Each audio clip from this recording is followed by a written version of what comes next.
अस्सलाम वालेकुम दोस्तों। चाइना में वीज़ा के हवाले से एक बहुत ही इंपॉर्टेंट अपडेट है, वो मैंने सोचा मैं आप लोगों के साथ शेयर कर दूं कि पहले ये होता था कि आप सिंपल अटेस्टेशन करवाते थे। सिंपल अटेस्टेशन में ये होता था कि आप एक ही दिन में मोफ़ा में जाकर आप अपने डॉक्यूमेंट्स के ऊपर टिकट वगैरह लगाते थे। उसके बाद जो मोफ़ा वाले हैं वो उसके ऊपर क्यूआर कोड वगैरह लगाते थे, स्टैम्प वगैरह लगा देते थे, तो वो एक ही दिन में आपके सारे डॉक्यूमेंट्स अटेस्ट हो जाते थे। और इसमें आपके टोटल जो एक्सपेंस आते थे वो पर डॉक्यूमेंट के हवाले से देखें तो तकरीबन 10 से लेकर 30 रुपये तक या 20 रुपये तक का आपके टोटल एक्सपेंस आते थे।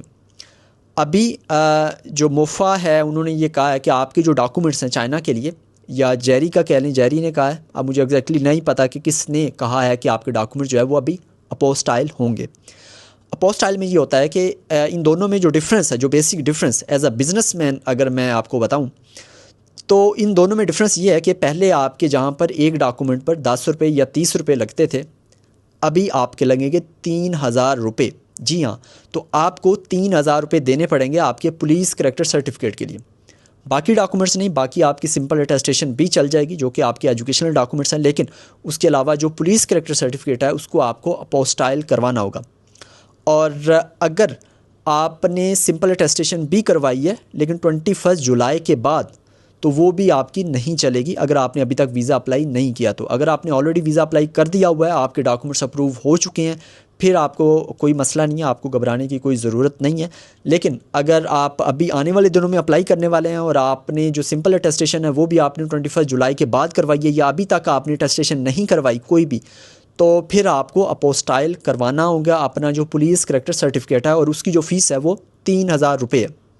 और जो सिंपल अटेस्टेशन है उसमें आपको एक ही दिन में आप अपने तमाम डॉक्यूमेंट्स मोफ़ा विज़िट कर कर आप करवा सकते थे, लेकिन अपोस्टाइल का जो सिस्टम है उसमें आपको 3 से 4 हफ़्ते लगेंगे। इसमें होता यह है कि जिस तरह से HEC में आप अपना अकाउंट क्रिएट करते हो, उसके बाद आप अपने डॉक्यूमेंट्स अपलोड करते हो, अपलोड करके फिर आप इंतज़ार करते हो कि कब मोफ़ा वाले उसको देख कर उसको वेरीफाई करेंगे या फिर उसको ओके करेंगे, या आप कह लें कि उसको अप्रूव करेंगे। तो मोफ़ा जब उसको अप्रूव करेगा तो फिर आप या तो मोफ़ा विज़िट कर सकते हैं, यानी कि आपको अपॉइंटमेंट लेनी होगी। तो वो अपॉइंटमेंट आपको 2 हफ़्ते बाद की मिले, 3 हफ़्ते बाद की मिले या 4 हफ़्ते बाद की मिले, तो वो आपको अपॉइंटमेंट मिलेगी। फिर उस हिसाब से आप या तो विज़िट करके कर सकते हैं या आप बाई कोरियर भी कर सकते हैं। अगर आप बाई कोरियर करेंगे तो फिर तो शायद आपको यानी कि अपॉइंटमेंट उस तरह से लेनी ना पड़े, आप सिंपली जो है ना HEC की तरह सेम HEC वाला प्रोसीजर है। तो इस तरीके से आपने अपने जो डॉक्यूमेंट्स हैं वो आपने अपोस्टाइल करवाने हैं। लेकिन ये जो टाइम है ये बहुत ही क्रिटिकल टाइम है।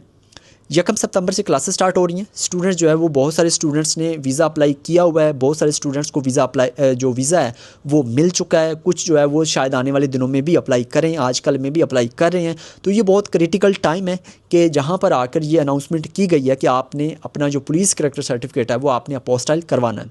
सो जिनका इस तरह का इशू होगा तो उनको तो 1 महीना या फिर 20 दिन कम से कम उनके लग जाएंगे, तो उनका फिर बहुत सारी मुश्किलात होंगी। उनको आगे एडमिशन में या फिर यूनिवर्सिटी से रिक्वेस्ट करनी पड़ेगी कि हमें जो है जो रजिस्ट्रेशन है हमारी वो थोड़ी सी डिले कर लें।